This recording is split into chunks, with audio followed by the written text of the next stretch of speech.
Hello बच्चों, क्या हाल चाल है आप लोग का। अच्छे होंगे आप लोग। चलिए आइए शुरू करते हैं आज व्यापारिक संगठन इंटरमीडिएट 12 के बच्चों के लिए। व्यापारिक संगठन मतलब बिजनेस ऑर्गेनाइजेशन।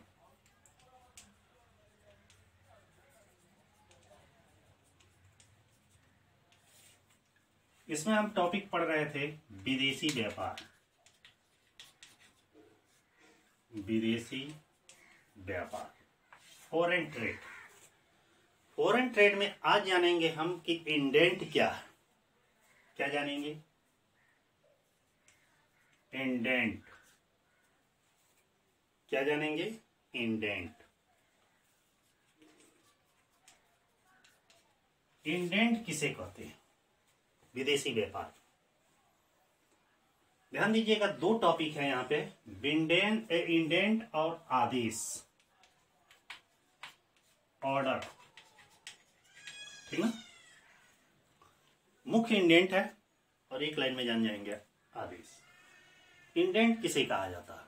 कि जब कोई भी व्यापारी किसी निर्माता प्रतिनिधि को, ध्यान दीजिएगा, विदेशी व्यापार में जब कोई व्यापारी, हम आप कोई भी निर्माता प्रतिनिधि को, मतलब जो कंपनी का मैन्युफैक्चरिंग करता है, उसके एजेंट को माल मंगाने के लिए आदेश देता है, माल मंगाने के लिए ऑर्डर देता है, तो उसे क्या कहा जाता है? इंडेंट कहा जाता है। समझ गया? कि जैसे हम आप कोई भी व्यापारी जब निर्माता, मैन्युफैक्चरिंग करने वाली कंपनी के एजेंट को, कंपनी को नहीं, एजेंट को माल के बारे में जानकारी प्राप्त करने के लिए या माल के संबंधित सूचनाएं प्राप्त करने के लिए या उससे आदेश देने के लिए जो प्रपत्र भेजता है, अनुमति लेता है, लेटर देता है, सूचना देता है, तो उसे इंडेंट कहा जाता है। अब आदेश किसे कहा जाता है? कि जैसे हम और आप सीधे निर्माता को फोन करते हैं, चिट्ठी लिखते हैं कि भाई बताइए आपके कंपनी में किस टाइप का माल है, थोड़ा हमें बताइए। एजेंट को नहीं, सीधे कंपनी को, तो उसे आदेश कहा जाता है। कन्फर्म? यह जो इंडेंट होता है दो तरीके से होता है। एक होता है बंद इंडेंट और एक होता है खुला इंडेंट।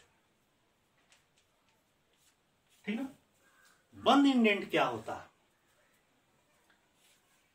एक चीज और भी बता दे रहे हैं, इस इंडेंट में क्या क्या सूचनाएं भेजी जाती हैं ये भी जान जाइए। माल की मात्रा, किस्म, आकार, प्रकार, मूल्य, रूप, रंग, साइज, ये सब इंडेंट में सूचनाएं भेजी जाती हैं। प्रश्न यह है कि बंद इंडेंट और खुला इंडेंट ये होता क्या है? कि जब सूचनाएं इस तरह से, जैसे माल, मूल्य, मात्रा, किस्म, आकार, प्रकार, साइज, गुप्त रहता है, गोपनीय रहता है, अर्थात उसके बारे में किसी और को प्रकट नहीं किया जाता, हम जानेंगे, कंपनी जानेगा, बीच में कोई नहीं जानेगा, तो उसे बंद इंडेंट कहा जाता है। और यही सूचनाएं जब ओपन रहती है, सबको मालूम रहता है कि हमने इस चीज के बारे में उसको भेजा है, तो खुला इंडेंट कहा जाता है। ठीक है। विदेशी व्यापार की पहली प्रक्रिया होती है इंडेंट, जो दो प्रकार की होती है, बंद इंडेंट और खुला इंडेंट। ठीक है। चलिए आगे बढ़ते हैं।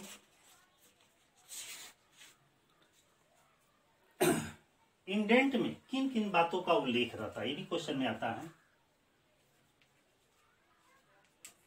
इंडेंट में बातों का उल्लेख,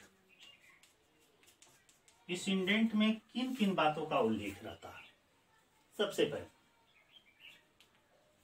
क्या रहता है? माल का आकार व प्रारूप। दूसरा, माल का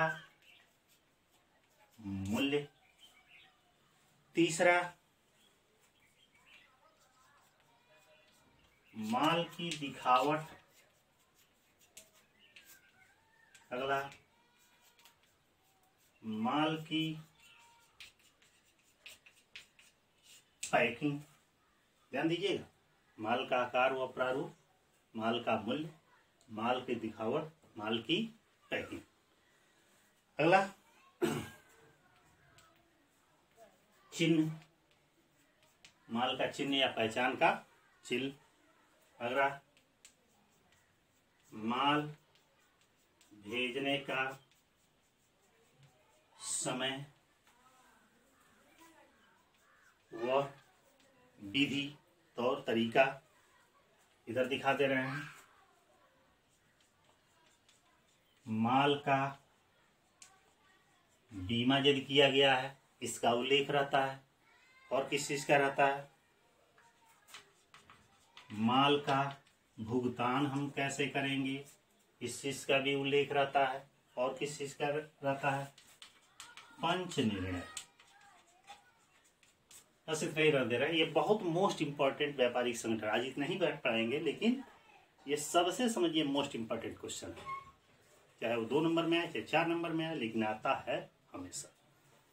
ध्यान दीजिएगा, जब माल के लिए सूचनाएं मांगी जाती हैं निर्माता प्रतिनिधि से, तो उसे इंडेंट कहा जाता है। इंडेंट 2 प्रकार का होता है, बंद इंडेंट, खुला इंडेंट। बंद इंडेंट में सारी सूचनाएं गुप्त रहती हैं तो बंद इंडेंट, सारी सूचनाएं ओपन रहती है तो खुला इंडेंट। प्रश्न यह है कि इंडेंट में किन बातों का उल्लेख रहता है। पहला, माल का आकार, कितने साइज का है, कितने बड़े का है, कैसा है, रूप रंग किसका, किस तरह का, ये रहता है। माल का मूल्य, कितनी कीमत की है, कंफर्टेबल है कि नहीं, मैं खरीद सकता हूँ कि नहीं। माल की दिखावट, दिखने में कैसा दिखता है। माल की पैकिंग, पैकिंग ठीक से है कि नहीं, नुकसान नहीं ना होगा लाने जाने में। चिन्ह, उसका लेवल क्या है, कैसे पहचानेंगे। और माल के जाने का समय, माल भेजने का समय, माल कैसे भेज सकते हैं। अगला है माल का बीमा, माल का भुगतान कैसे करेंगे, और यदि कोई विवाद हो जाता है तो उसका पंच निर्णय कैसे करेंगे। आज के वीडियो में केवल इतना ही आप पढ़िएगा, ये बहुत ही मोस्ट इम्पोर्टेंट क्वेश्चन है। अगले वीडियो में मैं फिर मिल रहा हूँ, थोड़ा समय कम है इसलिए यहीं पे लेक्चर समाप्त करते हैं। अगले वीडियो में फिर मिलते हैं। ओके।